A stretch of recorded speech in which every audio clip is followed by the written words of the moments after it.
En el nombre del Padre, del Hijo y del Espíritu Santo. Amén. Queridos hijos míos, os hablo hoy desde el corazón pastoral que Cristo me ha confiado, con las lágrimas de un padre que ve cómo el mundo devora a sus propias familias. Me dirijo a vosotros no como un rey desde su trono, sino como un siervo quebrantado que ha sido testigo del dolor que se esconde tras las puertas cerradas de nuestros hogares. Hoy quiero hablaros de algo que me quita el sueño, que me hace llorar en las noches de oración solitaria en el Vaticano. La crisis silenciosa que está destruyendo el corazón mismo de la Iglesia.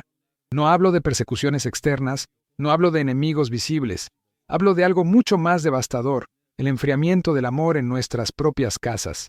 ¿Cuántos de vosotros, queridos hijos, habéis visto cómo el silencio ha reemplazado la conversación en vuestra mesa?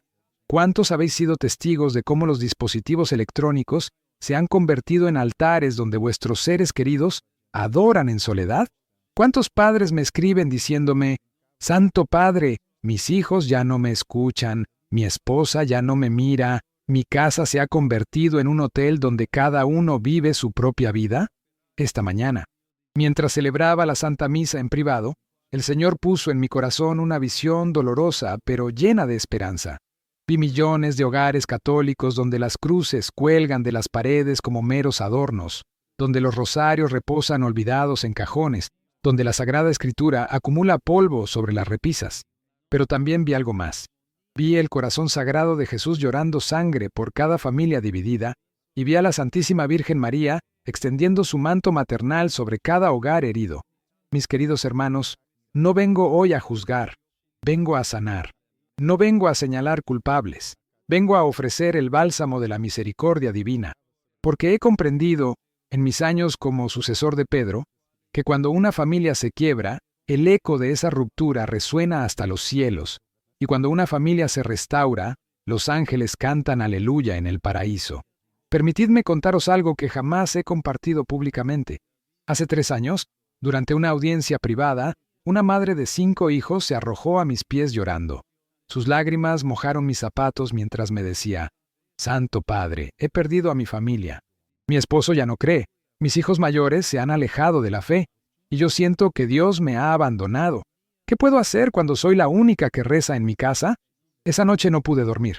Me quedé en la capilla privada del Vaticano, postrado ante el Santísimo Sacramento, preguntándole al Señor, ¿cómo es posible que en esta época de tanta información religiosa, de tantos medios católicos, de tanta tecnología al servicio de la evangelización, las familias católicas estén más divididas que nunca? Y fue entonces cuando escuché la voz del Espíritu Santo en mi alma, clara como el cristal. León, mis hijos han llenado sus casas de ruido religioso, pero han vaciado sus corazones de intimidad conmigo. Han multiplicado las oraciones, pero han dividido la comunión. Han decorado sus altares externos, pero han abandonado el altar del hogar. Queridos hijos, quiero que comprendáis algo fundamental. La crisis de nuestras familias no es un problema sociológico, no es una consecuencia inevitable de los tiempos modernos. Es una crisis espiritual que tiene raíces profundas en el olvido de una verdad esencial. El hogar cristiano no es simplemente un lugar donde viven personas que van a misa los domingos. El hogar cristiano está llamado a ser una iglesia doméstica, un cenáculo donde el Espíritu Santo habita, un pequeño Nazaret donde Cristo crece en la intimidad del amor cotidiano. Pero, ¿qué ha ocurrido?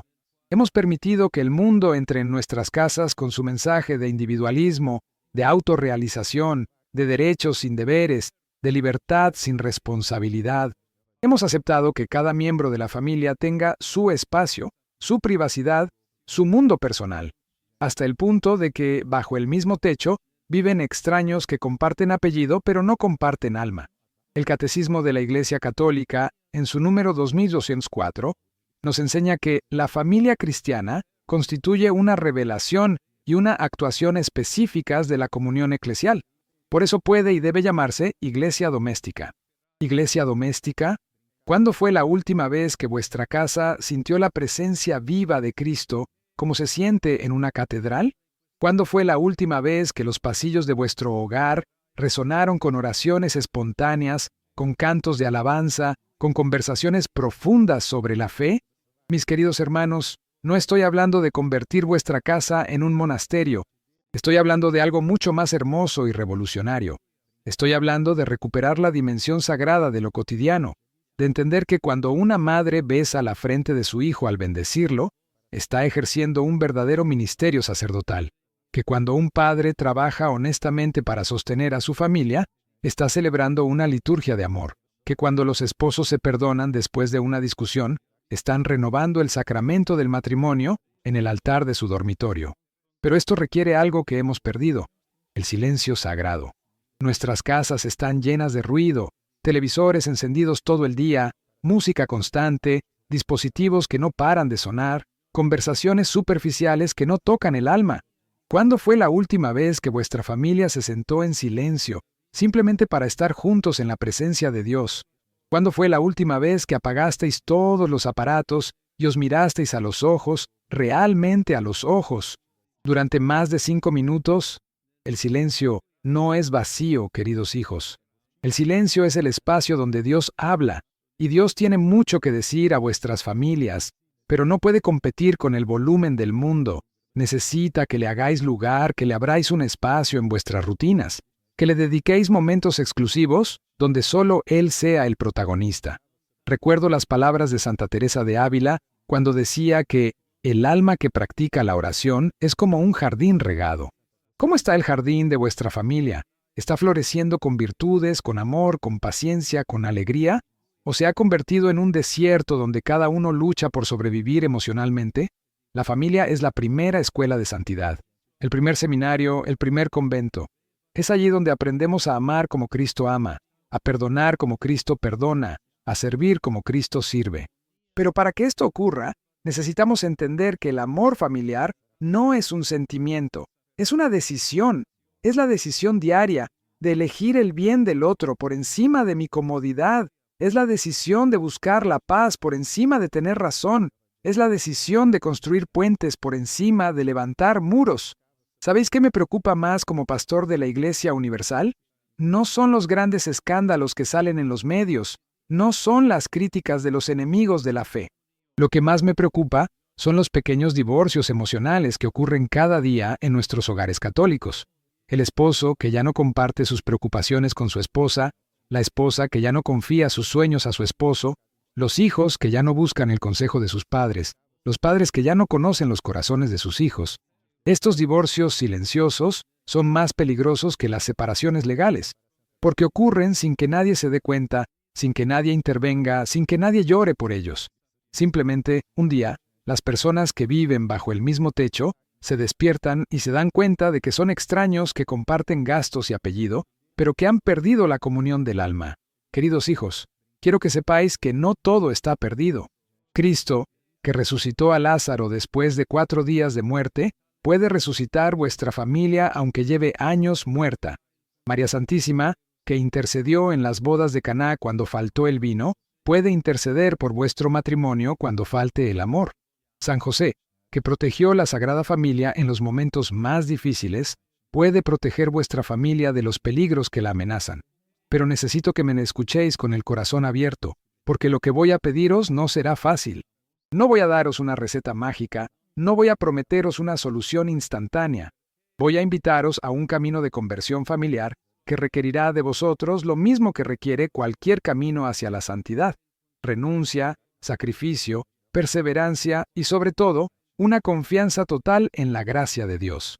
La restauración de vuestra familia comenzará cuando uno de vosotros, no importa cuál, tome la decisión radical de cambiar.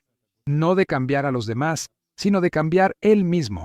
Comenzará cuando alguien en vuestra casa se arrodille ante el Santísimo y diga: Señor, aquí tienes un corazón dispuesto a ser transformado. Hazme el instrumento de tu paz en mi hogar, que la conversión de mi familia comience por la conversión de mi alma. ¿Estáis dispuestos a ser ese instrumento? ¿Estáis dispuestos a ser los primeros en perdonar, los primeros en servir, los primeros en amar sin condiciones? ¿Estáis dispuestos a convertiros en santos para que vuestra familia descubra la belleza de la santidad? En las próximas partes de esta reflexión que el Espíritu Santo ha puesto en mi corazón, profundizaremos en los pasos concretos que debéis dar. Hablaremos de cómo restaurar la oración familiar, de cómo sanar las heridas del pasado, de cómo construir nuevos puentes de comunicación, de cómo hacer de vuestro hogar un lugar donde Cristo desea habitar. Pero por ahora, Quiero que hagáis una cosa muy simple pero muy poderosa. Esta noche, cuando lleguéis a casa, reunid a vuestra familia. No importa si algunos se resisten, no importa si algunos se burlan, y decid estas palabras: a partir de hoy, esta casa pertenece a Cristo. Que su paz reine entre nosotros, que su amor nos una, que su misericordia nos sane. Y si estáis solos, si vuestra familia se ha dispersado, si sois viudos o vuestros hijos están lejos, no os desaniméis. Pronunciad esas mismas palabras para vosotros, porque una sola alma que se consagra sinceramente a Cristo puede cambiar el destino de toda una generación. Que la Santísima Trinidad bendiga vuestros hogares, que María Santísima los proteja y que San José los custodie. En el nombre del Padre, del Hijo y del Espíritu Santo. Amén. Queridos hijos míos, ahora quiero adentrarme en las profundidades del dolor que muchas familias católicas cargan en silencio.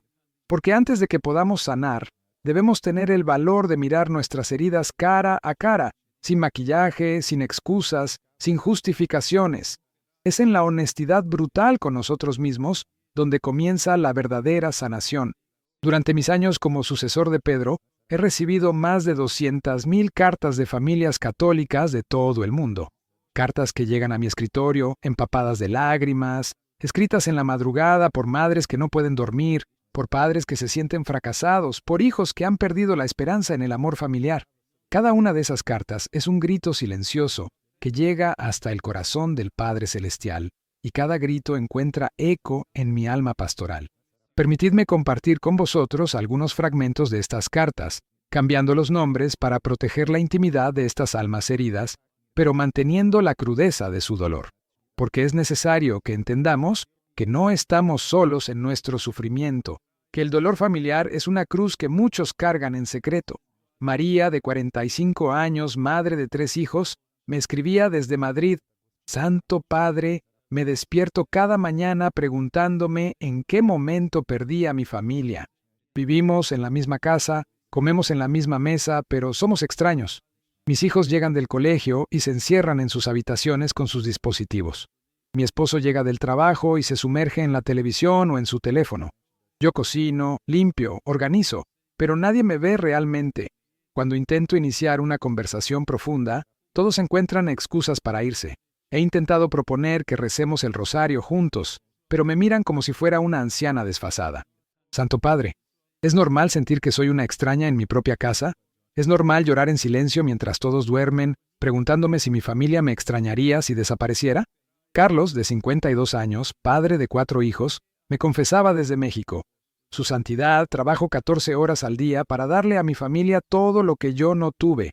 Pero cuando llego a casa, mis hijos no levantan la vista de sus pantallas para saludarme.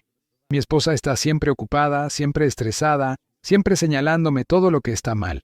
Los domingos, cuando los invito a ir a misa, mi hijo mayor me dice que es una pérdida de tiempo. Mis hijas adolescentes prefieren quedarse durmiendo, y mi esposa dice que está muy cansada. Me siento como un extraño que solo sirve para pagar las cuentas. ¿Para qué trabajo tanto si al final nadie valora mi esfuerzo?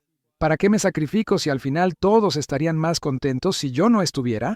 Ana, de 17 años, me escribía desde Argentina: Papa León, mis padres se la pasan peleando. Nunca se gritan, pero su silencio es peor que los gritos. Se hablan solo para coordinar horarios o para discutir sobre dinero. Mi mamá está siempre amargada, mi papá está siempre ausente mentalmente.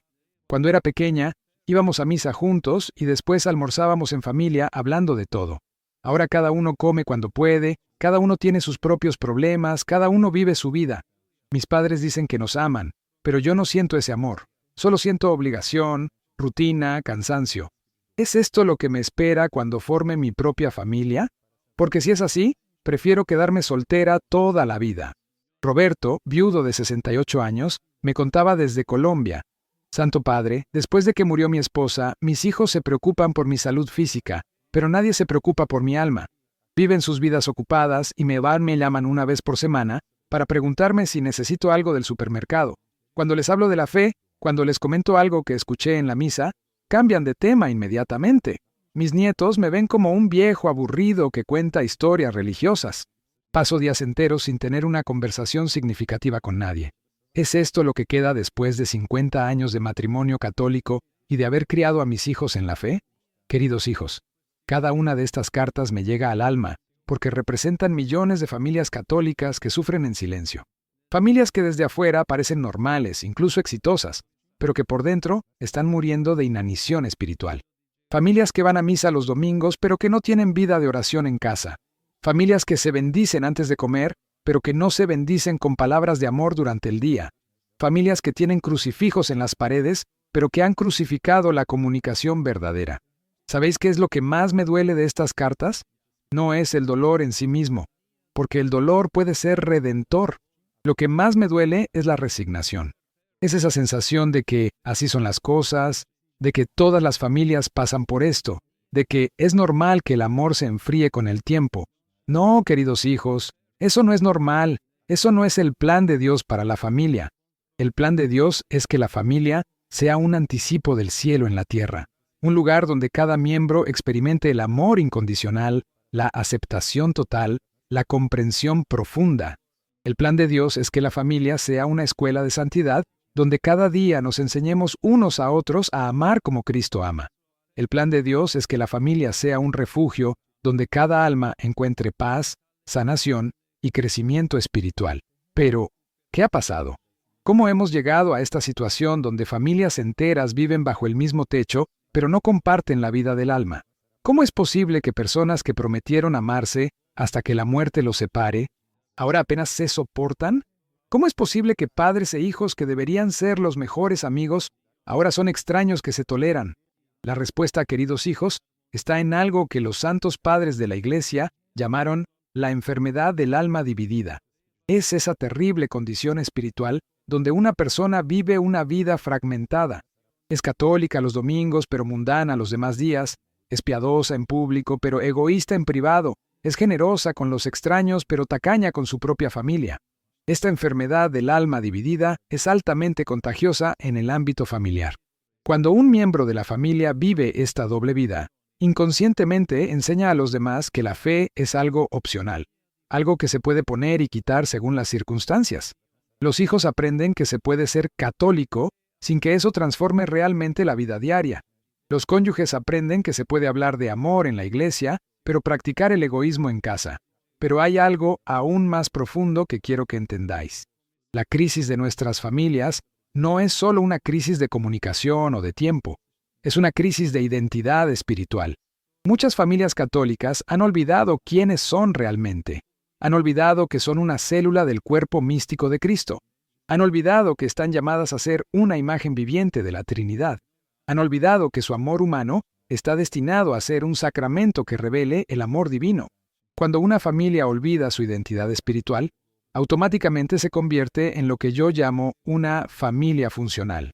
Una empresa donde cada miembro tiene sus tareas, sus responsabilidades, sus derechos, pero donde no hay alma, no hay mística, no hay trascendencia. Son familias que funcionan, que resuelven problemas prácticos, que mantienen las apariencias, pero que no alimentan el espíritu. ¿Y sabéis qué pasa con las familias funcionales? Que cuando llegan las crisis, y siempre llegan, no tienen recursos espirituales para enfrentarlas. No saben orar juntos porque nunca lo han hecho.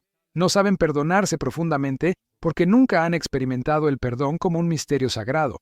No saben apoyarse mutuamente porque cada uno ha aprendido a resolver sus problemas en soledad. Permitidme contaros algo que presencié hace 2 años durante una visita pastoral a una parroquia en Brasil. Una familia se acercó a mí después de la misa. Los padres, de unos 40 años, y 3 hijos adolescentes. Desde lejos parecían una familia perfecta, bien vestidos, sonrientes, educados. Pero cuando comenzaron a hablarme, algo en sus ojos me reveló la verdad. La madre me dijo: «Santo Padre, ore por nosotros. Somos una buena familia católica, venimos a misa todos los domingos, nuestros hijos estudian en colegios católicos, pero...». Y en ese pero se encerró todo su drama. El padre completó: «Pero sentimos que algo se está rompiendo por dentro. Ya no tenemos conversaciones profundas, ya no oramos juntos, cada uno vive su vida y nos encontramos solo para las comidas». Uno de los hijos, un muchacho de 16 años, me sorprendió al decir: «Papa León, mis padres creen que somos una familia católica porque cumplimos con las obligaciones religiosas. Pero yo no siento a Dios en mi casa. Siento reglas, rutinas, tradiciones, pero no siento amor vivo. No siento que Cristo esté realmente presente entre nosotros. Esa conversación me marcó profundamente, porque me hizo entender que hay una diferencia abismal entre una familia que practica el catolicismo y una familia verdaderamente católica. Una familia que practica el catolicismo cumple con ritos externos, mantiene tradiciones, sigue normas. Pero una familia verdaderamente católica vive desde adentro la vida de Cristo, experimenta la presencia real del Espíritu Santo en sus relaciones, hace de cada momento cotidiano una oportunidad de crecimiento en santidad. ¿Cómo distinguir una de otra? Es muy simple. En una familia que solo practica el catolicismo, la fe es un tema más entre otros. En una familia verdaderamente católica, la fe es el aire que se respira, la luz que ilumina todas las decisiones, el amor que sostiene todas las relaciones. En una familia que practica el catolicismo, se habla de Dios cuando corresponde. En una familia verdaderamente católica, se vive con Dios en cada momento. Pero quiero que entendáis algo fundamental. No estoy condenando a las familias que solo practican el catolicismo. Al contrario, las estoy invitando a dar el salto hacia una experiencia más profunda y transformadora de la fe. Porque muchas veces estas familias tienen todas las bases, tienen la infraestructura espiritual, solo necesitan que alguien encienda la chispa que haga arder el fuego del amor divino en sus corazones. Ahora quiero hablaros de algo que me preocupa especialmente: las heridas invisibles que se acumulan en las familias cuando no hay una vida espiritual auténtica.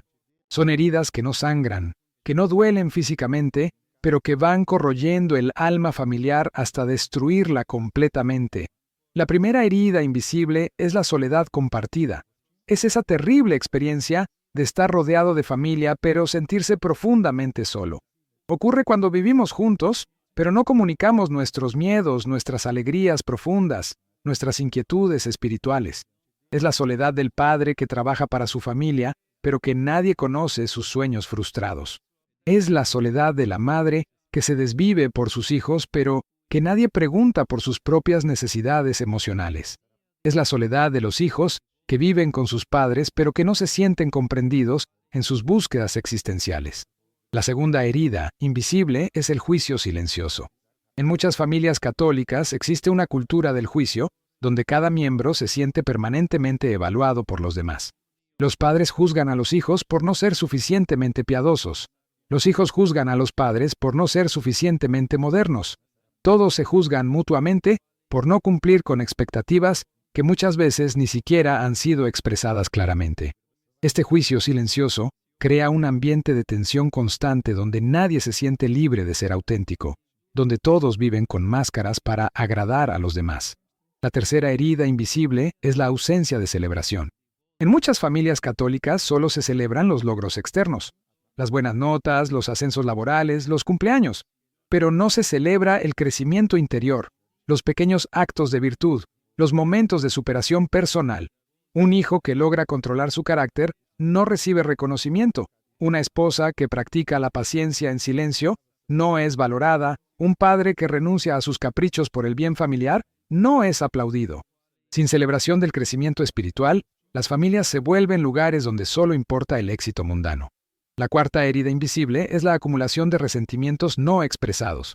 En muchas familias católicas existe la falsa creencia de que expresar dolor o decepción es poco cristiano.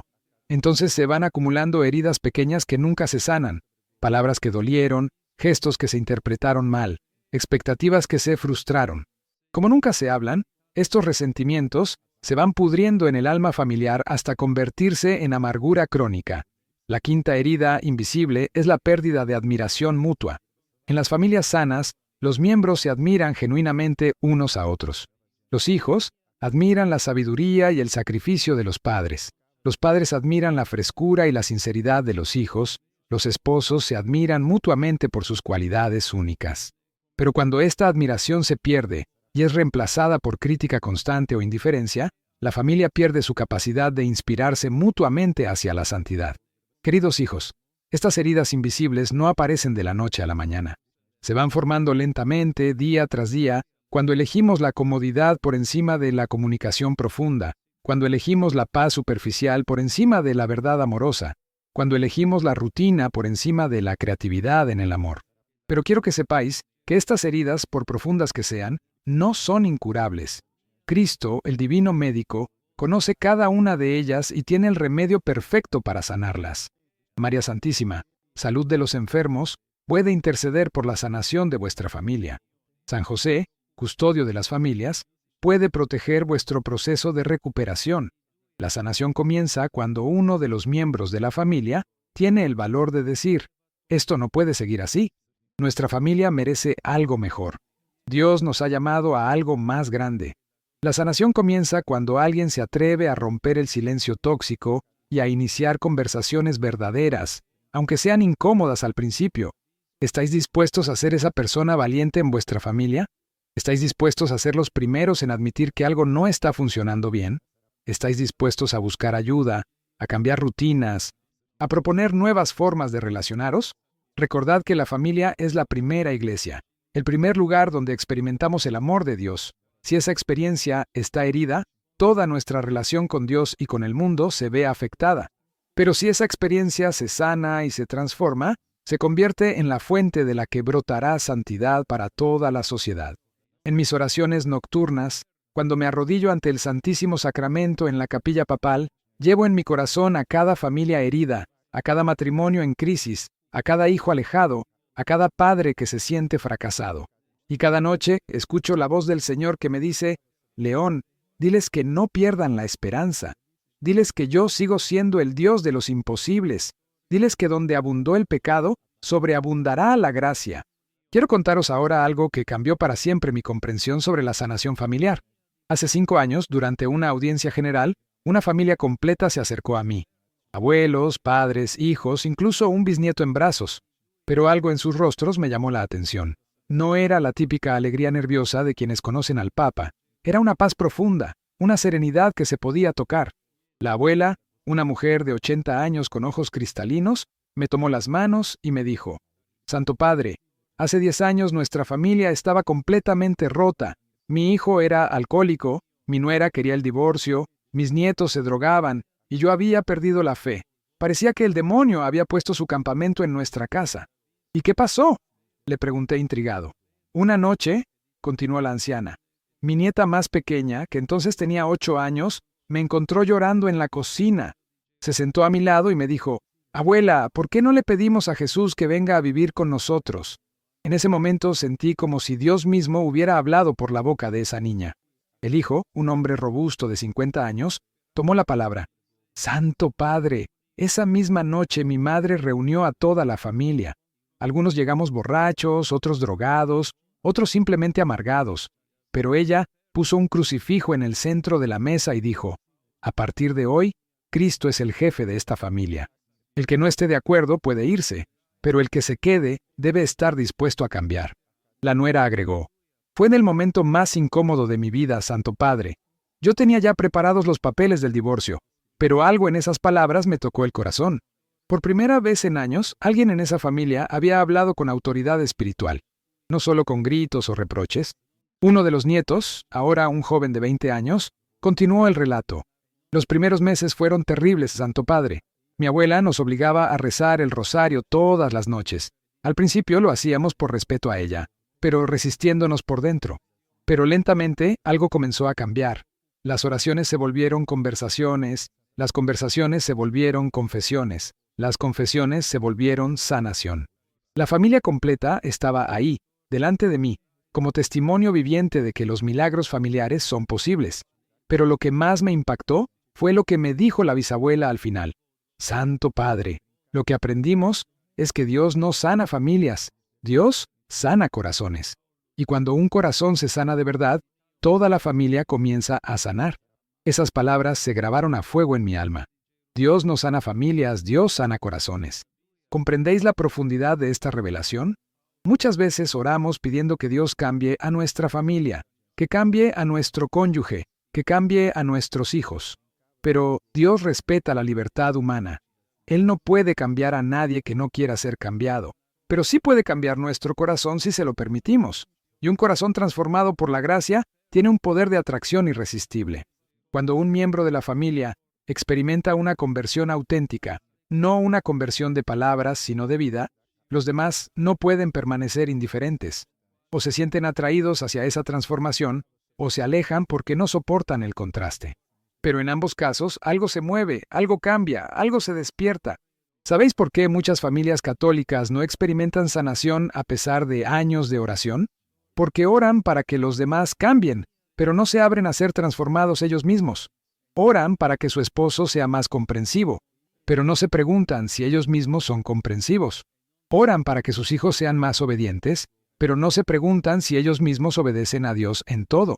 Oran para que haya paz en su hogar, pero no examinan si ellos mismos siembran paz o conflicto con sus actitudes. La verdadera oración por la familia debe comenzar siempre con estas palabras: Señor, cámbiame a mí, transforma mi corazón, hazme el instrumento de tu paz en mi hogar, que la sanación de mi familia comience por la sanación de mi alma. Esta es la oración que el cielo siempre escucha, porque es la oración que respeta el orden divino. Primero la conversión personal, después la transformación comunitaria. Pero quiero advertiros sobre algo muy importante. La conversión auténtica no es un evento, es un proceso. No es algo que ocurre una vez y ya está resuelto para siempre.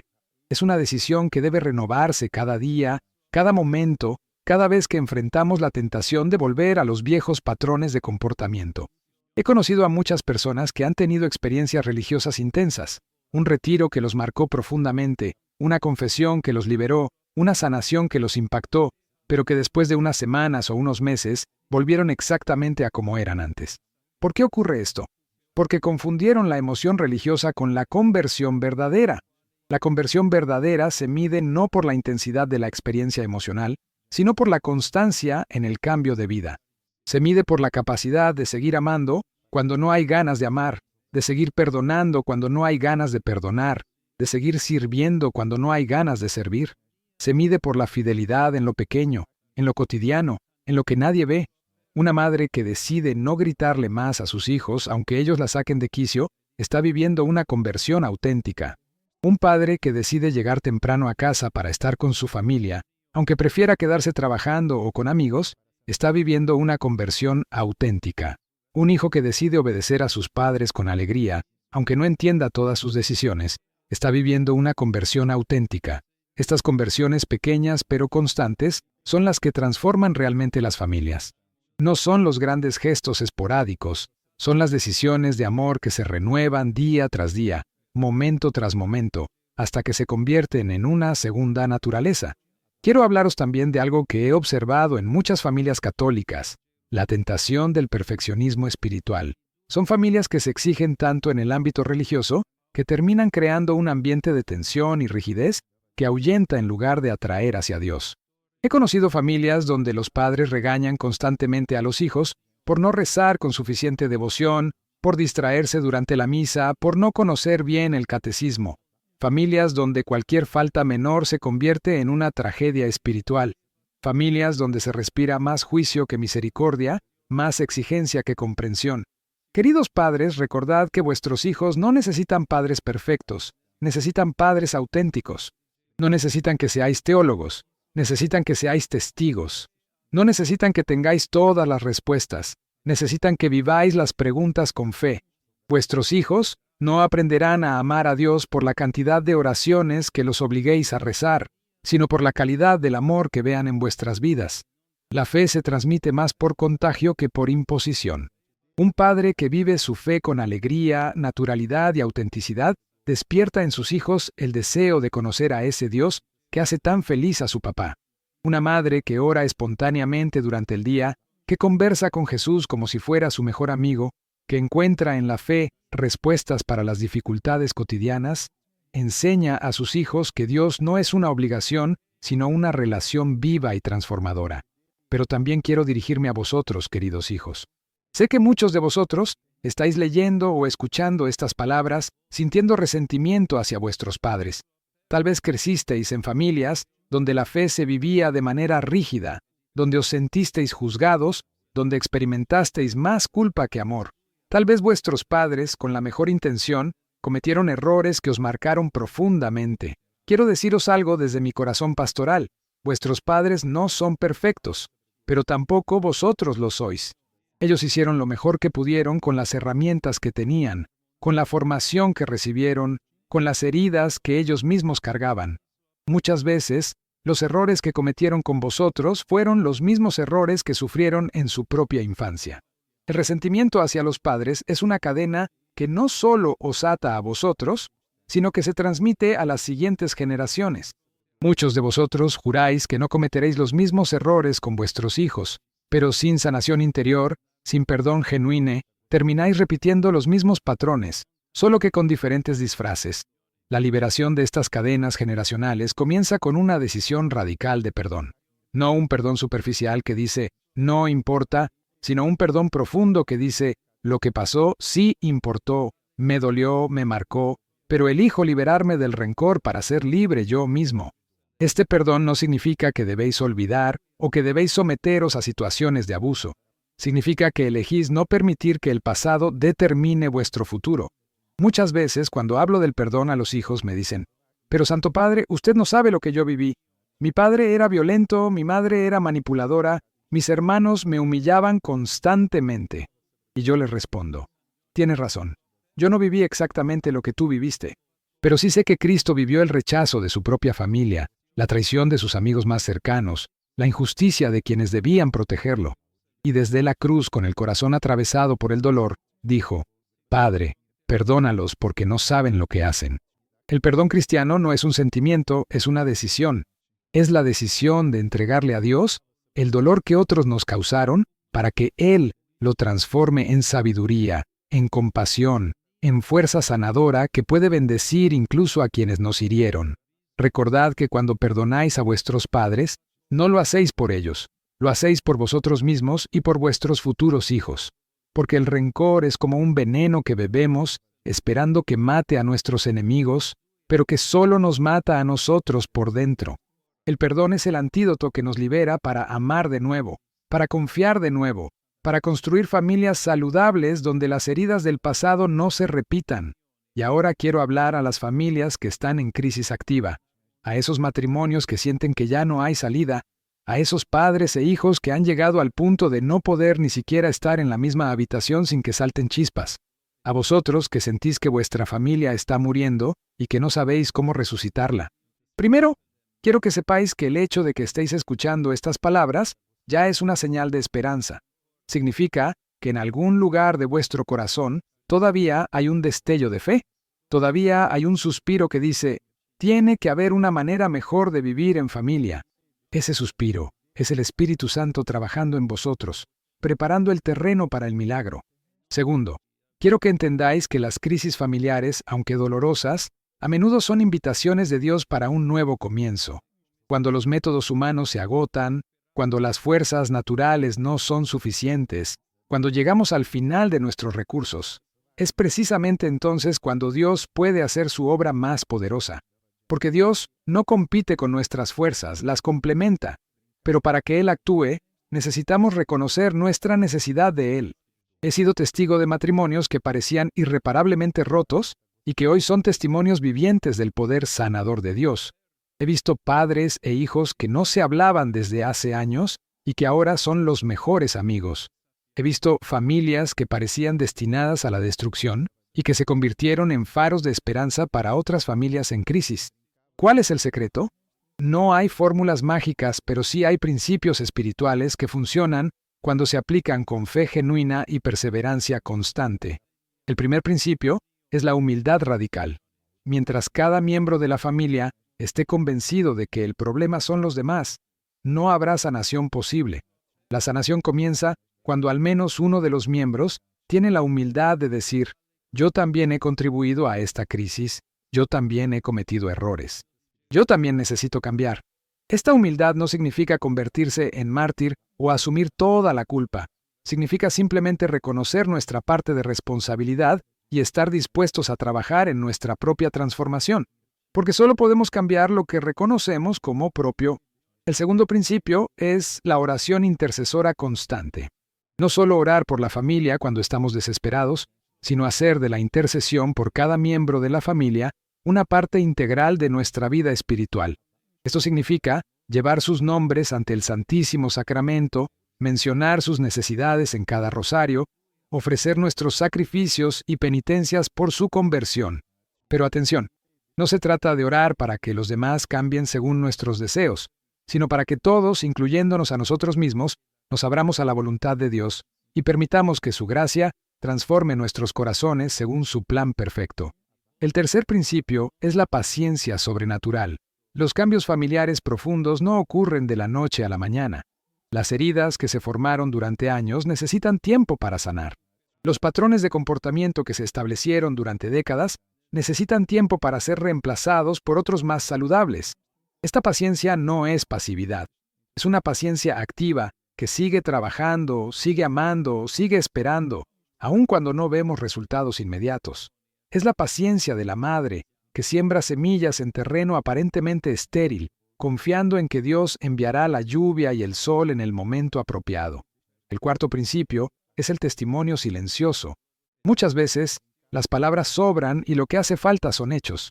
Un cónyuge que cambia genuinamente su manera de tratar al otro, un padre que modifica realmente su forma de relacionarse con sus hijos, un hijo que transforma verdaderamente su actitud hacia sus padres, comunica más que 1000 discursos sobre el amor de Dios. Este testimonio silencioso es especialmente poderoso porque no puede ser rebatido con argumentos. No se puede discutir contra la bondad vivida, contra la paciencia demostrada, contra el servicio generoso. Cuando alguien en la familia encarna consistentemente el amor de Cristo, los demás no pueden permanecer inmunes a esa influencia transformadora. El quinto principio es la perseverancia inquebrantable. Habrá momentos en que sentiréis que todos vuestros esfuerzos son inútiles, que nada cambia, que tal vez sería mejor rendirse. En esos momentos, recordad que estáis peleando una batalla espiritual, donde las victorias a menudo son invisibles al ojo humano, pero muy reales en el mundo del espíritu. Cada oración ofrecida, cada acto de amor no correspondido, cada perdón otorgado sin reciprocidad, cada momento de paciencia cuando se preferiría explotar, son semillas que se siembran en el terreno espiritual y que darán fruto en el tiempo de Dios, no en el nuestro. Quiero contaros una historia que me marcó profundamente. Una madre me escribió contándome que había orado durante 20 años por la conversión de su esposo, 20 años de rosarios diarios, 20 años de misas ofrecidas, 20 años de sacrificios silenciosos, 20 años aparentemente sin respuesta. Un día, su esposo tuvo un infarto masivo. Mientras estaba en cuidados intensivos, conectado a máquinas que lo mantenían vivo, ella siguió orando con la misma fe de siempre. Los médicos dijeron que las probabilidades de supervivencia eran mínimas, pero él sobrevivió. Y cuando despertó después de una semana en coma, lo primero que dijo fue: «Quiero confesarme. He visto cosas que no puedo explicar, he sentido cosas que no puedo entender, pero sé que Dios es real y que he desperdiciado mi vida alejándome de Él». Esa madre me escribió: «Santo Padre, ahora entiendo por qué tuve que esperar 20 años. Dios necesitaba ese tiempo para preparar mi corazón para amar sin condiciones, para orar sin desesperación, para confiar sin garantías. Mi esposo no fue el único que se convirtió en esos 20 años. Yo también me convertí en el tipo de mujer que podía acompañar su proceso de transformación con sabiduría y compasión». ¿Comprendéis la profundidad de esta enseñanza? Dios no solo responde nuestras oraciones, nos prepara para recibir la respuesta. Mientras esperamos que nuestras familias cambien, Dios nos está cambiando a nosotros para que seamos capaces de manejar esa transformación con gracia y sabiduría. Por eso, queridos hijos, no os desaniméis si no veis cambios inmediatos en vuestras familias. Seguid orando, seguid amando, seguid creyendo, porque cada día de fidelidad os está preparando para el milagro que Dios está preparando para vosotros. Pero también quiero alertaros sobre algo importante. El enemigo de nuestras almas no se queda de brazos cruzados cuando una familia decide consagrarse genuinamente a Dios.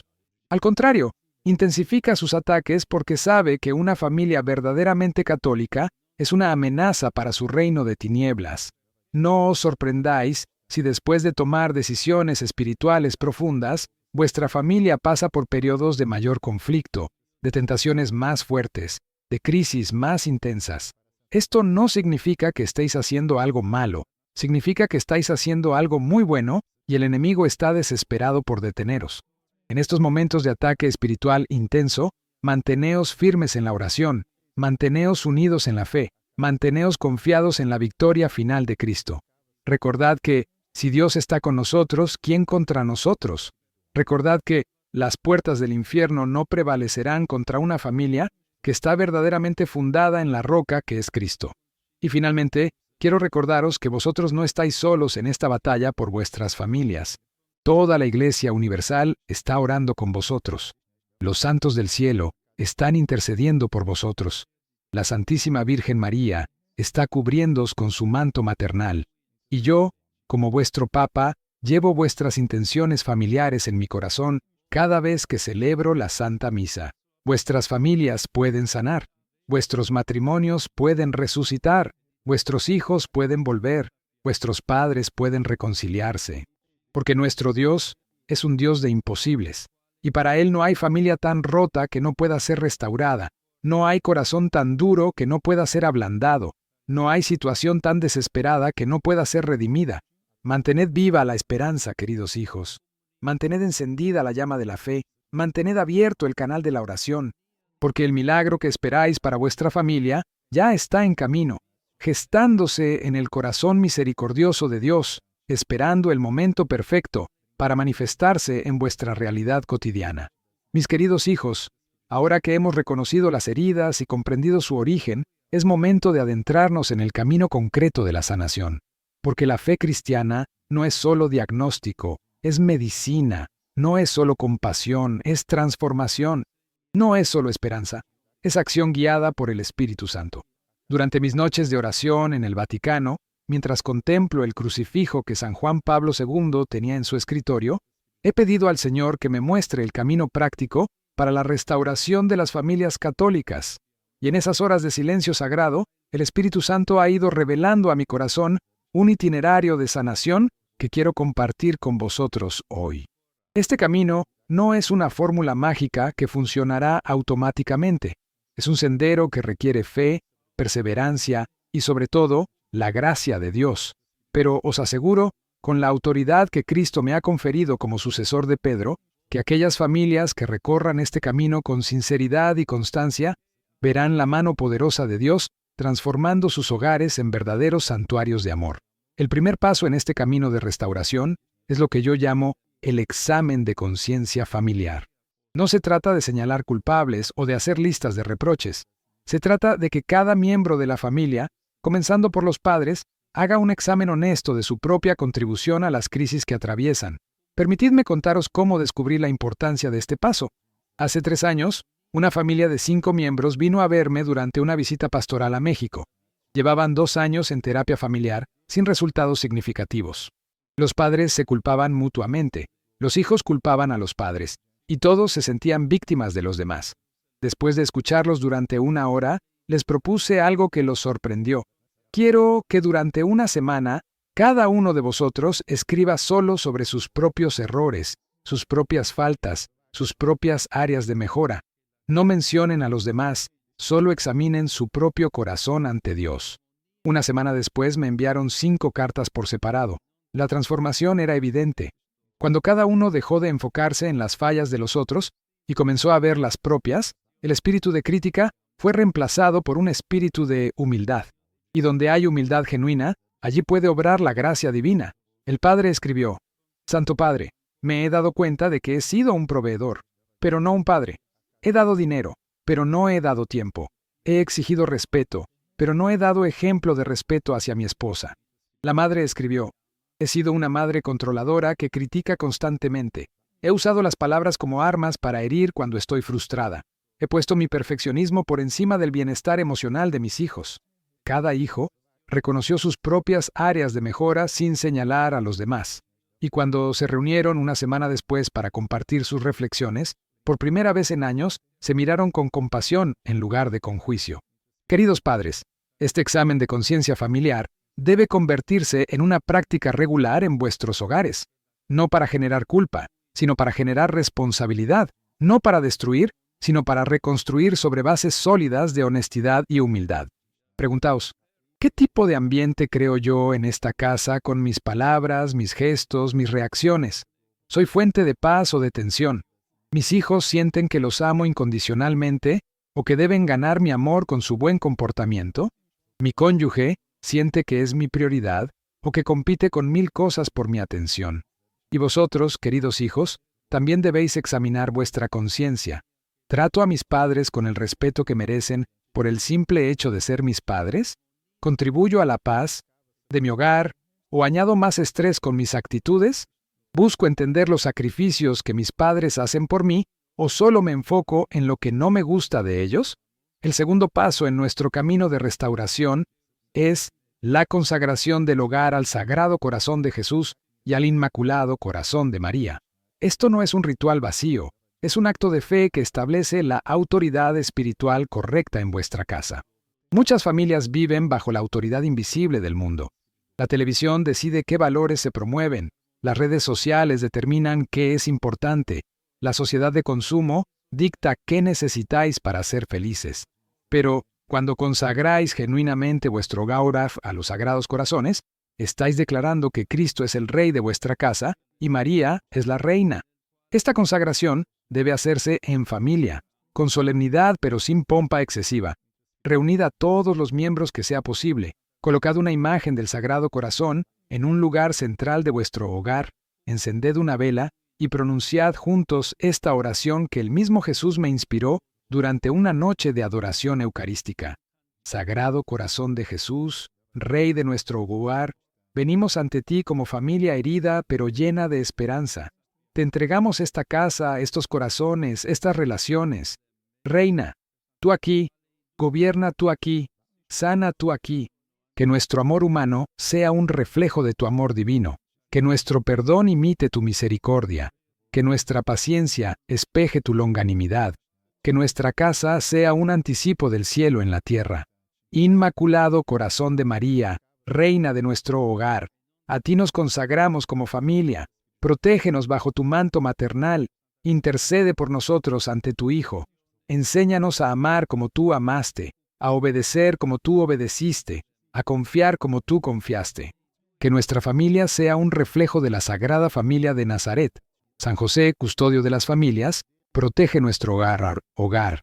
Enséñanos a trabajar con honestidad, a amar en silencio, a servir sin esperar reconocimiento. Que nuestro Padre aprenda de tu ejemplo, que nuestros hijos crezcan bajo tu protección. Acepta, oh Dios Trinidad Santa, esta consagración que hacemos con fe. Bendice esta casa, santifica estas relaciones, transforma estos corazones. Que a partir de hoy, quien entre en este hogar sienta la presencia del amor divino. Amén. Después de esta consagración, que debe renovarse cada primer viernes de mes, notaréis cambios sutiles pero profundos. La atmósfera espiritual de vuestro hogar se purificará. Las tentaciones serán menos intensas. Los conflictos, aunque no desaparezcan completamente, se resolverán con mayor facilidad. Y sobre todo, sentiréis la presencia protectora de la Sagrada Familia, custodiando vuestra propia familia. El tercer paso es la restauración de la oración familiar cotidiana. Y aquí debo ser muy claro, no me refiero a largas sesiones de oración que agoten a los niños o que se conviertan en una carga. Me refiero a momentos breves pero constantes de conexión con Dios que vayan tejiendo un hilo de oro espiritual a través de vuestros días. He observado que las familias más santas no son necesariamente las que más tiempo dedican a la oración formal, sino las que más frecuentemente incluyen a Dios en su vida cotidiana. Son familias que bendicen la comida con gratitud genuina, que invocan la protección divina antes de salir de casa, que dan gracias por los pequeños milagros diarios, que recurren a la oración espontánea en momentos de dificultad. Una madre de Brasil me contó una experiencia que me marcó profundamente. Me dijo, Santo Padre, intenté durante años establecer una hora de oración familiar, pero siempre terminaba en frustración porque los niños se distraían, mi esposo llegaba tarde del trabajo y yo acababa regañando a todos, hasta que un día el Espíritu Santo me iluminó. En lugar de forzar un tiempo largo de oración, comencé a incluir pequeñas oraciones en todo lo que hacíamos. Cuando preparaba el desayuno, cantaba suavemente himnos de alabanza. Cuando ayudaba a mis hijos con las tareas, comenzábamos pidiendo la ayuda del Espíritu Santo. Cuando mi esposo salía al trabajo, lo bendecía con la señal de la cruz. Cuando llegaban noticias difíciles, inmediatamente decíamos una oración juntos. Cuando algo bueno nos pasaba, dábamos gracias en voz alta. En 6 meses, continuó la madre, nuestra casa se transformó. Mis hijos comenzaron a orar espontáneamente cuando tenían problemas. Mi esposo empezó a bendecir a los niños antes de que se durmieran. La oración se volvió tan natural como respirar. Y lo más hermoso es que cuando finalmente propuse un rosario familiar semanal, todos dijeron que sí con entusiasmo, porque ya habían experimentado el poder de la oración en lo pequeño. ¿Comprendéis la sabiduría de esta mujer? La oración familiar no debe ser una imposición rígida, debe ser una presencia amorosa que permea toda la vida del hogar. Debe ser tan natural que los niños no puedan imaginar la vida sin ella, tan espontánea que no se sienta como una obligación, tan frecuente que se convierta en el aire espiritual que respira la familia. Comenzad con cosas muy simples. Una breve oración antes de las comidas donde cada miembro de la familia pueda dar gracias por algo específico. Una bendición para quien sale de casa, aunque sea solo que Dios te acompañe. Una oración espontánea cuando sucede algo bueno. Gracias Jesús por este regalo. Una invocación cuando hay dificultades. Virgen María, ayúdanos. Cuando estos momentos de oración se hayan vuelto naturales, podéis añadir gradualmente otros elementos. Un rosario los sábados por la noche, una lectura breve del Evangelio los domingos, una oración especial en los cumpleaños, una consagración familiar cada primer viernes. Pero recordad siempre, la calidad es más importante que la cantidad, la constancia más importante que la intensidad, la sinceridad más importante que la perfección formal. El cuarto paso es la sanación de las memorias familiares heridas. Toda familia tiene eventos dolorosos en su historia, palabras que se dijeron en momentos de ira, decisiones que causaron sufrimiento, malentendidos que crearon distancia, pecados que dejaron cicatrices. Estas memorias heridas son como espinas clavadas en el corazón familiar que infectan las relaciones presentes. La sanación de estas memorias no significa olvidar lo que pasó, significa entregarle a Cristo el poder que esos eventos dolorosos tienen sobre vuestras relaciones actuales. Significa permitir que la luz de la resurrección ilumine incluso los capítulos más oscuros de vuestra historia familiar. Hace 2 años, durante una audiencia privada, conocí a un matrimonio que llevaba 15 años casados, pero que arrastraba el dolor de una infidelidad que había ocurrido en el 3er año de matrimonio. Aunque el esposo se había arrepentido sinceramente y había cambiado completamente su estilo de vida, y aunque la esposa había decidido perdonarlo, la herida seguía abierta, afectando su intimidad, su comunicación y su capacidad de confiar plenamente el uno en el otro. Les propuse hacer algo que puede sonar extraño, pero que tiene profundas raíces en la tradición espiritual de la Iglesia. Una ceremonia privada de sanación de memorias. Les pedí que eligieran un día significativo, que se prepararan con ayuno y oración, y que trajera cada uno una carta donde expresaran todo el dolor que esa experiencia les había causado. El día elegido, en presencia de un sacerdote de confianza, cada uno leyó su carta sin interrupciones. Después quemaron las cartas como símbolo de que entregaban ese dolor a Dios. Luego renovaron sus votos matrimoniales, no como una simple repetición de palabras, sino como una nueva entrega mutua, después de haber mirado cara a cara el peor capítulo de su historia. 6 meses después me escribieron: Santo Padre, fue como resucitar nuestro matrimonio. No es que hayamos olvidado lo que pasó, pero ya no tiene poder sobre nosotros. Cristo tomó nuestro dolor y lo transformó en una compasión más profunda, en una gratitud más grande por el perdón, en una determinación más fuerte de proteger nuestro amor. Queridas familias, todas tenéis memorias que necesitan sanación. Tal vez sea la muerte de un ser querido que dejó resentimientos sin resolver. Tal vez sean palabras crueles que se dijeron durante una discusión y que nunca se retractaron adecuadamente. Tal vez sean decisiones tomadas por algunos miembros de la familia que afectaron profundamente a otros. Tal vez sean secretos guardados que han creado muros de silencio. No permitáis que estas memorias heridas sigan envenenando vuestro presente. Traedlas a la luz, no para revivir el dolor, sino para permitir que Cristo las toque con su poder sanador. Esto puede requerir conversaciones difíciles, puede requerir pedir perdón por cosas que preferirías olvidar, puede requerir la ayuda de un sacerdote sabio o de un consejero cristiano. Pero os aseguro que cuando las familias tienen el valor de sanar sus memorias heridas, experimentan una liberación que es como resucitar de entre los muertos. Las relaciones se vuelven más auténticas, el amor se vuelve más libre, la comunicación se vuelve más profunda. El quinto paso es la creación de nuevas tradiciones sagradas. Muchas familias han perdido las hermosas tradiciones católicas que mantenían viva la fe a lo largo del año litúrgico. Tradiciones que no solo preservaban la memoria religiosa, sino que creaban vínculos emocionales profundos entre los miembros de la familia. En mi propia familia, cuando era niño, recuerdo cómo mi abuela transformaba cada tiempo litúrgico en una experiencia familiar única. Durante el Adviento, cada domingo encendíamos una vela más en la corona, mientras compartíamos qué esperábamos del niño Jesús. En Navidad, mi abuelo leía el relato del nacimiento antes de abrir los regalos. En Cuaresma, cada miembro de la familia elegía un pequeño sacrificio que ofrecía por la conversión de los pecadores. En Pascua, celebrábamos con una comida especial donde recordábamos todas las resurrecciones que Dios había obrado en nuestra familia durante el año. Estas tradiciones no eran cargas, eran tesoros. No eran obligaciones, eran celebraciones. No eran rutinas, eran encuentros con lo sagrado en medio de lo cotidiano. Y lo más hermoso es que creaban memorias que se grababan para siempre en nuestros corazones. Memorias que nos conectaban no solo con Dios, sino también unos con otros. ¿Qué tradiciones sagradas podéis crear en vuestras familias? Aquí tenéis algunas sugerencias que han funcionado maravillosamente en miles de familias católicas alrededor del mundo. La tradición del ángel de la familia. Cada mes, por sorteo, un miembro de la familia se convierte en el ángel secreto de otro. Durante todo el mes, debe hacer pequeños actos de amor anónimos por esa persona. Una nota de aliento, un pequeño regalo, un servicio inesperado. Al final del mes, se revela quién era el ángel de quién, y se sortean nuevas asignaciones. La tradición de las 3 gracias. Cada noche, antes de cenar, cada miembro de la familia comparte 3 cosas por las que está agradecido ese día. Una relacionada con Dios, una relacionada con la familia y una relacionada con algo más. Esta simple práctica transforma gradualmente el ambiente familiar de la queja a la gratitud. La tradición del santo del mes. Cada mes la familia elige un santo para que sea su protector especial.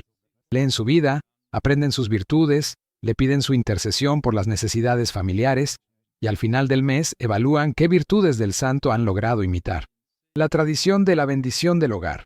Cada primer domingo de mes después de la misa familiar, hacen un pequeño recorrido por la casa, bendiciendo cada habitación con agua bendita y pidiendo la protección divina para todas las actividades que se realizan allí. La tradición del perdón familiar. Cada noche de domingo, antes de cenar, la familia tiene un momento especial donde cualquiera puede pedir perdón por errores cometidos durante la semana y donde todos se bendicen mutuamente para comenzar la nueva semana en paz. Estas tradiciones pueden parecer simples, pero tienen un poder extraordinario para tejer lazos espirituales entre los miembros de la familia. Crean un ritmo sagrado que marca el tiempo familiar no solo con calendarios seculares, sino con el calendario del corazón de Dios. Pero permitidme advertiros sobre algo importante. No intentéis implementar todas estas tradiciones de una vez. Elegid 1 o 2 que más resuenen con vuestra familia y vivílas con constancia durante varios meses hasta que se vuelvan naturales. Solo entonces añadid otras nuevas. Y recordad que las tradiciones deben adaptarse a las circunstancias de cada familia. Una familia con niños pequeños necesitará tradiciones diferentes a una familia con adolescentes. Una familia numerosa necesitará adaptaciones diferentes a una familia pequeña. Lo importante no es copiar exactamente lo que hacen otros, sino crear tradiciones auténticas que reflejen la personalidad espiritual única de vuestra familia. El 6º paso en nuestro camino de restauración es el establecimiento de límites sagrados. En el mundo actual, nuestras familias están constantemente bombardeadas por influencias que pueden ser dañinas para la vida espiritual y emocional del hogar. La tecnología, aunque tiene aspectos positivos, a menudo se convierte en una fuerza destructiva que fragmenta la unidad familiar. No estoy pidiendo que rechacéis completamente la tecnología moderna, pero sí que establezcáis límites sabios que protejan el alma de vuestra familia. He visto familias que han perdido completamente la capacidad de conversar porque cada miembro está constantemente absorto en su dispositivo. He visto padres que conocen más sobre las vidas de extraños en las redes sociales que sobre los corazones de sus propios hijos. Una familia de Italia me contó una experiencia que me impactó profundamente. Me dijeron, Santo Padre, llegamos al punto donde cenábamos en silencio porque todos estaban mirando sus teléfonos. Un día nuestro hijo más pequeño, de apenas 5 años, nos dijo, Papá, mamá, ¿por qué prefieren hablar con sus teléfonos que conmigo? Esa pregunta nos partió el corazón. Esa misma noche tomaron una decisión radical. Durante las comidas, todos los dispositivos se quedan en una caja en la entrada de la casa.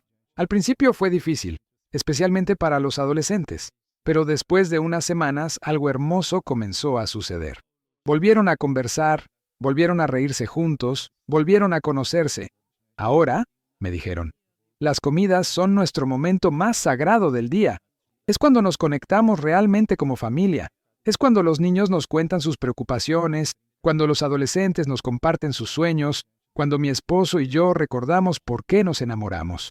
Queridos padres, vosotros tenéis la autoridad y la responsabilidad de establecer límites que protejan la sanidad espiritual de vuestra familia. Esto puede incluir horarios específicos para el uso de dispositivos electrónicos, especialmente antes de dormir. Las pantallas emiten una luz que no solo afecta el sueño físico, sino que agita el alma de maneras que no comprendemos completamente. Espacios sagrados en el hogar donde no se permite ningún dispositivo. El comedor durante las comidas, el lugar de oración familiar, los dormitorios durante ciertos horarios. Criterios claros sobre qué tipo de entretenimiento es apropiado para vuestra familia. No todos los programas de televisión, no todas las películas, no todas las canciones, no todos los videojuegos son compatibles con los valores que queréis transmitir a vuestros hijos. Momentos regulares de silencio sagrado, donde toda la familia practica el arte perdido de estar en paz sin estimulación externa constante. Estos momentos enseñan a los niños que no necesitan ruido constante para ser felices, que en el silencio también se encuentra a Dios. Sé que establecer estos límites no será fácil, especialmente si vuestra familia ya se ha acostumbrado a patrones poco saludables. Habrá resistencia, habrá quejas, habrá momentos en que os parezca más fácil ceder que mantener la disciplina. Pero recordad que vosotros sois los guardianes del alma de vuestra familia. Si no protegéis vosotros el ambiente espiritual de vuestro hogar, nadie más lo hará. Si no enseñáis vosotros a vuestros hijos a distinguir entre lo que edifica y lo que destruye, el mundo les enseñará según sus propios criterios. Estos límites no deben establecerse con espíritu dictatorial, sino con espíritu pastoral. Explicad a vuestros hijos por qué ciertas cosas no son apropiadas para vuestra familia. Ayudadles a entender que no se trata de privarlos de diversión, sino de proteger algo mucho más valioso, la paz de sus almas y la unidad de la familia. Y ofreced alternativas atractivas. Si limitáis el tiempo de pantalla, proponed actividades familiares que sean realmente enjoyables. Juegos de mesa, caminatas en la naturaleza, proyectos creativos juntos, lectura en voz alta, música familiar. El séptimo y último paso en esta primera parte de nuestro camino de restauración es el compromiso con la perseverancia amorosa. Todo lo que os he compartido hasta ahora no tendrá poder transformador si no se vive con constancia a lo largo del tiempo. Los cambios familiares profundos no suceden en días o semanas, suceden en meses y años de fidelidad cotidiana a las decisiones sagradas que habéis tomado. Habrá días en que sentiréis que nada está cambiando, que vuestros esfuerzos son inútiles, que tal vez sería más fácil volver a los viejos patrones. En esos momentos, recordad que estáis sembrando semillas en terreno espiritual, y las cosechas espirituales siguen ritmos diferentes a las cosechas materiales. Cada oración ofrecida, cada tradición mantenida, cada límite respetado, cada acto de perdón otorgado, cada momento de paciencia ejercitada, es una semilla que se planta en el corazón de Dios y que dará fruto en el tiempo perfecto de su providencia. Mantened vivos en vuestros corazones los motivos por los que habéis comenzado este camino. Mantened presentes en vuestra memoria las promesas que Dios ha hecho a las familias que le buscan con sinceridad. Mantened encendida la llama de la esperanza que os asegura que vuestro hogar puede convertirse en un anticipo del cielo en la tierra. Y sobre todo, mantened abierto el canal de la oración, porque será en la intimidad con Cristo donde encontraréis las fuerzas para continuar cuando vuestras fuerzas humanas se agoten. Será en la compañía de María donde hallaréis la sabiduría para navegar las dificultades que surjan. Será en la protección de San José donde descubriréis la fortaleza para perseverar hasta el final. Queridas familias, el camino que tenéis por delante es hermoso pero exigente. Requiere fe cuando las circunstancias sugieren desaliento. Requiere esperanza cuando todo parece indicar desesperanza. Requiere amor cuando es más fácil elegir el resentimiento. Pero os aseguro, con toda la autoridad que Cristo me ha dado como pastor de su iglesia, que las familias que recorran este camino con sinceridad experimentarán transformaciones que solo pueden atribuirse al poder de Dios. Vuestros hogares se convertirán en oasis de paz en medio del desierto del mundo. Vuestros hijos crecerán con raíces espirituales tan profundas que ninguna tormenta podrá desarraigarlos. Vuestros matrimonios serán testimonio viviente del amor entre Cristo y su Iglesia. Y cuando llegue el momento en que Dios os llame a la casa del Padre, podréis presentaros ante su trono con la alegría de saber que habéis sido fieles administradores del tesoro más precioso que Él puso en vuestras manos. Una familia transformada por su gracia, una familia que refleja su gloria, una familia que será vuestro mayor motivo de gratitud por toda la eternidad. Queridos hijos míos, después de haber transitado juntos por los senderos de la sanación familiar, ahora quiero llevaros a contemplar algo que me llena de asombro cada vez que lo presencio. Los milagros que Dios obra en las familias que se entregan sinceramente a su voluntad. Milagros que muchas veces pasan desapercibidos para el mundo, pero que son tan reales y poderosos como las resurrecciones que Cristo realizó durante su vida terrenal. Durante mis 25 años de sacerdocio y mis años como sucesor de Pedro, he sido testigo privilegiado de transformaciones familiares que solo pueden explicarse por la intervención directa del Espíritu Santo. Familias que parecían condenadas a la destrucción y que hoy son faros de esperanza para toda la Iglesia. Matrimonios que estaban al borde del abismo y que ahora son testimonios vivientes del amor indisoluble de Cristo por su Iglesia. Quiero compartir con vosotros algunas de estas historias, no para entreteneros con relatos emotivos, sino para que comprendáis que el mismo Dios que obró estos milagros en otras familias está esperando obrar milagros similares en la vuestra. Porque nuestro Señor no hace acepción de personas, y lo que ha hecho por unos, está dispuesto a hacerlo por todos los que se acercan a Él con fe y perseverancia. La primera historia que quiero contaros me llegó desde una pequeña parroquia en las montañas de Perú. Un matrimonio joven, Carlos y Elena, llevaban 8 años casados y habían perdido 3 bebés durante el embarazo. El dolor había creado entre ellos un abismo de silencio que parecía infranqueable. Carlos se había refugiado en el trabajo excesivo. Elena había caído en una depresión profunda que la mantenía encerrada en casa durante días enteros. El párroco de la zona, un anciano sacerdote lleno de sabiduría, me escribió contándome cómo esta pareja llegó a su despacho después de 8 meses sin hablarse más que lo estrictamente necesario. «Padre», le dijo Elena, «vinimos a preguntarle si Dios nos está castigando, si hemos hecho algo tan malo que merecemos perder a nuestros hijos». El sacerdote, iluminado por el Espíritu Santo, les propuso algo que cambiaría para siempre su perspectiva del sufrimiento. Les pidió que durante 40 días ofrecieran su dolor por la conversión de matrimonios que estaban en proceso de divorcio. Vuestro sufrimiento, les dijo, puede convertirse en medicina para otras familias que están muriendo espiritualmente. Los primeros días fueron duros. Carlos me contó después. Santo Padre, era difícil orar por otros matrimonios cuando el nuestro estaba destrozado, pero lentamente algo comenzó a cambiar. Al orar por parejas que se odiaban, nosotros recordábamos por qué nos habíamos amado.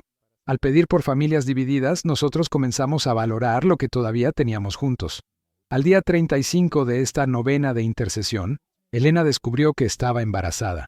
Pero lo más milagroso no fue el embarazo en sí, sino la transformación que había ocurrido en su matrimonio.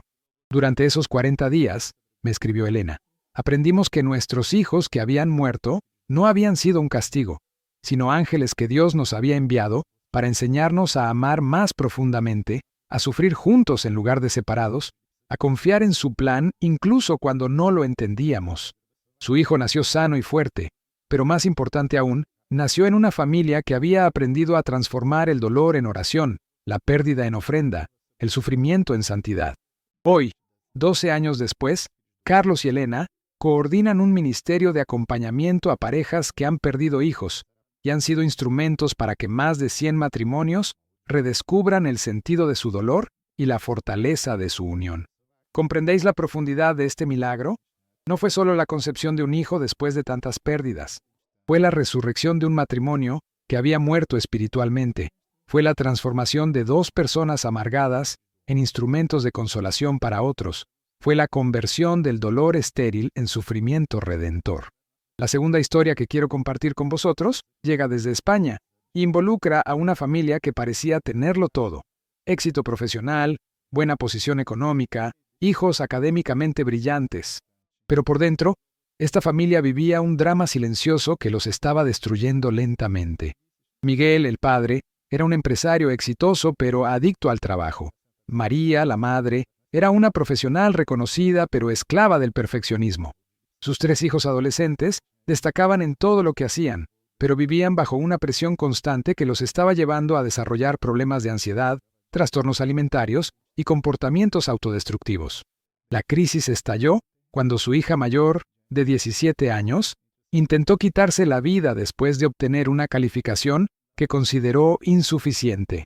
Esa noche en el hospital, mientras velaban a su hija en cuidados intensivos, Miguel y María se miraron y se dieron cuenta de que habían construido una familia exitosa, pero no una familia feliz. Una familia admirada, pero no una familia unida, una familia que funcionaba, pero no una familia que amaba. El capellán del hospital, que me conocía personalmente, les sugirió algo que les pareció radical: tomar un año sabático de sus ambiciones profesionales para dedicarse exclusivamente a reconstruir su familia. Vuestros hijos no necesitan padres exitosos, les dijo. Necesitan padres presentes. No necesitan una casa perfecta, necesitan un hogar lleno de amor. La decisión no fue fácil. Miguel tuvo que delegar la gestión de su empresa en otros directivos. María tuvo que rechazar una promoción que había estado buscando durante años. Pero ambos sintieron en su corazón que era la decisión correcta. Durante ese año, esta familia experimentó una transformación que ellos mismos califican como milagrosa. Me escribió Miguel: Santo Padre, al principio no sabíamos qué hacer con tanto tiempo libre. Estábamos tan acostumbrados a vivir corriendo que el ritmo lento nos producía ansiedad, pero poco a poco comenzamos a redescubrirnos como familia. Empezamos a cocinar juntos, algo que no habíamos hecho en años. Comenzamos a caminar por las tardes, simplemente hablando de todo y de nada. Instituimos una noche semanal de juegos familiares donde no se permitía hablar de trabajo o estudios, solo de cosas que nos hacían felices. María añadió en su carta: lo más hermoso fue redescubrir a mis hijos como personas, no como proyectos que debía perfeccionar. Mi hija mayor, que había sido siempre la perfecta, comenzó a contarme sus miedos, sus sueños, sus dudas. Mis otros hijos dejaron de competir constantemente por nuestra atención y comenzaron a disfrutar simplemente de estar juntos. Pero el verdadero milagro vino cuando decidieron, como familia, usar su año sabático no solo para sanar sus propias heridas, sino para servir a otros. Se involucraron como voluntarios en un centro de rehabilitación para jóvenes con adicciones. Allí, sus hijos pudieron ver familias destruidas por problemas mucho más graves que las presiones académicas, y desarrollaron una perspectiva completamente nueva sobre lo que realmente importa en la vida. Nuestros hijos, me contó Miguel, comenzaron a valorar la estabilidad que tenían en casa, la oportunidad de estudiar, el amor que nosotros les damos, aunque imperfecto, y nosotros aprendimos que el éxito verdadero no se mide en logros profesionales, sino en la calidad de las relaciones que construimos. Al final de ese año, cuando ambos padres regresaron a sus trabajos, ya no eran las mismas personas. Habían aprendido a poner límites, a decir no a compromisos que sacrificaran el tiempo familiar, a encontrar su identidad no en lo que hacían, sino en quiénes eran como esposos y como padres. Hoy, 5 años después, sus 3 hijos estudian carreras que eligieron por vocación, no por presión. Su matrimonio es más fuerte que nunca, y como familia, han fundado una organización que ayuda a otras familias a encontrar el equilibrio entre el éxito profesional y la salud emocional. La tercera historia que quiero compartir es quizás la más dolorosa, pero también la más esperanzadora. Llegó hasta mis manos a través de una carta escrita por una madre soltera desde Brasil, una mujer que había vivido el infierno de ver a su único hijo perderse en las drogas. Rosario tenía 52 años cuando su hijo Andrés, de 23, llegó a casa después de 3 días desaparecido, demacrado, temblando, pidiendo dinero para comprar más drogas. Era la 10ª vez que esto ocurría en 2 años. Rosario había gastado todos sus ahorros en tratamientos de rehabilitación que duraban pocas semanas. Había rogado, gritado, llorado, amenazado, suplicado. Nada funcionaba. Esa noche, después de que Andrés se fuera de casa llevándose todo objeto de valor que pudo encontrar, Rosario se arrodilló ante una imagen de la Virgen de Aparecida y tomó una decisión que cambiaría todo. Ya no lucharía más con sus propias fuerzas. le entregaría completamente a Dios la vida de su hijo. «Madre mía», le dijo a la Virgen, «yo no puedo salvarlo, pero tú sí. A partir de hoy, Andrés es más tuyo que mío. Yo voy a orar, voy a millunar, voy a ofrecer todo mi sufrimiento por su conversión, pero no voy a seguir destruyéndome tratando de controlarlo. Confío en que tú harás el milagro que yo no puedo hacer». Los siguientes 6 meses fueron los más difíciles de la vida de Rosario. Andrés no volvió a casa. Ella supo por amigos que estaba viviendo en las calles, completamente perdido en las drogas. Cada día era una lucha entre la tentación de salir a buscarlo y la decisión de mantener su confianza en la Virgen. Durante este tiempo, Rosario transformó su dolor en una misión. Comenzó a visitar a madres que pasaban por situaciones similares, creó un grupo de oración específicamente por hijos perdidos en las adicciones, y cada viernes hacía una hora santa en la iglesia ofreciendo su sufrimiento por la conversión de todos los jóvenes que estaban destruyendo sus vidas con las drogas. El milagro ocurrió de una manera completamente inesperada. Una madrugada, después de 6 meses sin saber nada de Andrés, escuchó que tocaban la puerta de su casa. Era él, pero completamente transformado. Había pasado las últimas 2 semanas en una comunidad de rehabilitación católica, donde había llegado después de una sobredosis que casi le cuesta la vida. «Mamá», le dijo con lágrimas en los ojos, «durante todos estos meses en la calle, cada noche soñaba contigo. Te veía orando el rosario, te veía llorando, pero también te veía en paz. Y una noche, cuando estaba a punto de morirme de una sobredosis, vi a una señora hermosa vestida de azul que me dijo, «Tu madre ha puesto tu vida en mis manos. Ahora ven conmigo, es hora de regresar a casa». Andrés no solo se rehabilitó completamente, sino que sintió el llamado a dedicar su vida a ayudar a otros jóvenes a salir de las adicciones. Estudió trabajo social, se casó con una joven que también había superado problemas de drogas, y juntos fundaron un centro de rehabilitación que ha ayudado a más de 500 jóvenes a recuperar sus vidas. Pero lo que más me impactó de esta historia fue lo que me escribió Rosario al final de su carta.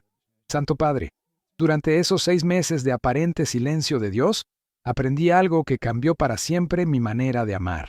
Aprendí que el amor verdadero a veces significa soltar, confiar, entregarle a Dios lo que no podemos controlar.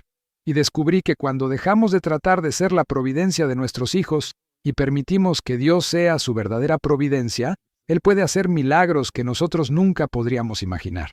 Estas 3 historias, queridos hijos, representan miles de testimonios similares que llegan constantemente a mi escritorio. Familias que parecían destinadas al fracaso y que experimentaron resurrecciones que solo pueden atribuirse al poder de Dios. Pero quiero que notéis algo común en todas estas historias. El milagro no vino cuando las familias exigieron que Dios resolviera sus problemas según sus términos, sino cuando se entregaron completamente a la voluntad divina y permitieron que Dios trabajara según su plan perfecto. En cada caso, las familias tuvieron que pasar por lo que los místicos llaman la noche oscura del alma familiar. Momentos en que parecía que Dios no escuchaba sus oraciones, que sus esfuerzos eran inútiles, que tal vez era mejor rendirse. Pero precisamente en esos momentos de aparente abandono divino, Dios estaba preparando milagros que superarían todas sus expectativas. ¿Por qué Dios permite estas noches oscuras en nuestras familias? Porque es en la oscuridad donde aprendemos a caminar por fe y no por vista. Es en el silencio aparente donde desarrollamos la confianza radical que Dios necesita para obrar sus mayores milagros. Es en la impotencia donde reconocemos que necesitamos un Salvador, no solo un consultor o un asistente. Pero quiero advertiros sobre algo crucial. Estos milagros familiares no ocurren automáticamente por el simple hecho de ser católicos o de ir a misa los domingos. Requieren una entrega total, una confianza radical, una perseverancia que va más allá de la lógica humana. Requieren que estemos dispuestos a ser transformados nosotros mismos en el proceso de pedir la transformación de nuestras familias. Cada una de las familias cuyas historias he compartido tuvo que morir a sus propias ideas sobre cómo debían resolverse sus problemas. Tuvieron que renunciar al control, aceptar la impotencia, confiar en la sabiduría divina incluso cuando ésta contradecía su entendimiento humano. Carlos y Elena tuvieron que aceptar que tal vez Dios no les daría más hijos, pero que Él podía usar su dolor para sanar a otros matrimonios. Miguel y María tuvieron que reconocer que su definición de éxito era defectuosa y estar dispuestos a ser considerados fracasados según los estándares del mundo. Rosario tuvo que soltar a su hijo y confiar en que la Virgen María era una madre mejor que ella. En cada caso, la familia tuvo que experimentar una especie de muerte antes de poder experimentar la resurrección. Muerte del orgullo, muerte del control, muerte de las expectativas humanas, muerte de la autosuficiencia. Pero, precisamente en esa muerte espiritual, Dios pudo sembrar las semillas de una vida nueva, más plena, más hermosa de lo que jamás habían imaginado. Ahora quiero hablaros de algo que considero fundamental para comprender cómo Dios obra en nuestras familias: la diferencia entre los milagros espectaculares y los milagros cotidianos. Los primeros llaman la atención, se convierten en testimonios que se comparten, despiertan la admiración de otros. Los segundos pasan desapercibidos para la mayoría, pero son igualmente poderosos y quizás más importantes para la vida diaria de la familia. Un milagro cotidiano es cuando un padre que tiene tendencia a la ira logra controlarse antes de explotar con sus hijos. Un milagro cotidiano es cuando una madre agotada encuentra fuerzas para abrazar con ternura a su hijo adolescente rebelde. Un milagro cotidiano es cuando unos esposos que han estado distanciados logran perdonarse mutuamente antes de dormir. Estos milagros pequeños pero constantes son los que verdaderamente transforman las familias día a día. Son como gotas de agua que, una tras otra, van tallando la roca más dura hasta crear canales de gracia por donde fluye el amor divino. He observado que las familias más santas no son necesariamente las que han experimentado milagros espectaculares, sino las que han aprendido a reconocer y agradecer los milagros cotidianos que Dios obra constantemente en sus vidas. Son familias que ven la mano de Dios en una reconciliación después de una pelea, en la paciencia inesperada de un hijo problemático, en la sonrisa que llega después de un día difícil. Estas familias han desarrollado lo que yo llamo ojos contemplativos, la capacidad de ver lo sagrado en lo aparentemente ordinario, de reconocer la presencia activa de Dios en los pequeños eventos de cada día. Para ellas no hay coincidencias, hay providencias. No hay casualidades, hay cuidados divinos. No hay simplemente buenos momentos, hay regalos del cielo. ¿Cómo podéis desarrollar estos ojos contemplativos en vuestra familia? Comenzando cada día preguntándoos, ¿dónde vimos a Dios trabajar en nuestra familia ayer? Y terminando cada día preguntándoos, ¿por qué pequeños milagros podemos dar gracias hoy? Mantened un diario familiar de gracias, donde cada miembro pueda anotar los momentos en que sintió la presencia o la ayuda de Dios durante el día.